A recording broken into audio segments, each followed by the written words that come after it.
Mr. Speaker or panel of judges, as is usually said, when a madman walks naked, it is the kinsmen that bear the disgrace, and it is not, Mr. Speaker, and the disgrace does not go to the madman himself.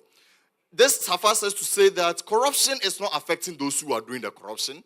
It is affecting those of us here. It is as a result of that that we need to discuss it passionately. Eschew any form of I want to win, I want to lose, and look at the best way to tackle it. And we from the University of Ghana, West Africa #1, is saying that the right to information bill or the right to information law is the most important way to tackle corruption ahead of the special prosecutor. Now, let me say, first of all, that if we pass the right to information bill, or if there is a law of a sort, people who engage in corruption in the first place would even be afraid to engage in corruption because they know that at any point in time, someone can come and demand a relevant information that may subject them to public scrutiny. All of us can participate in eliminating corruption when the right to information bill or law is in existence. Because you and I will be able to walk there and say that, look, give me this information, give me that information. And if it is corrupt, you send it to wherever that is supposed to do it, talking about the Attorney General Department, SRAC, or whatever that it may be, so that the prosecution can go on successfully. One may say that Article 21 automatically grants us the right to access information. But one thing that we are forgetting, that they normally drag us from accessing that information, and you have to go to the Supreme Court to demand that. But how many of us can,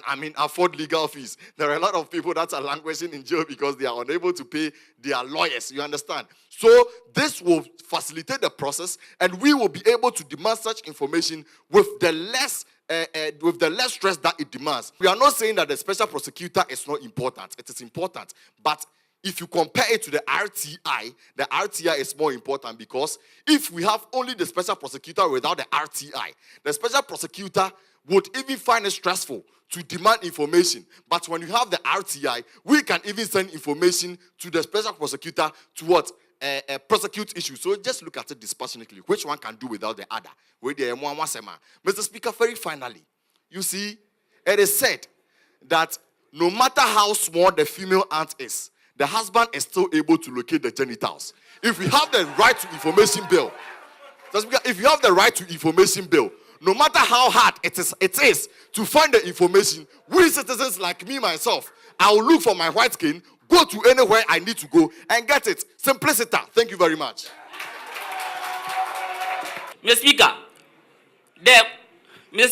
Article 88 of the Constitution is explicit on the functions of the Attorney General, which is supposed to prosecute all cases. Mr. Speaker, here is the case.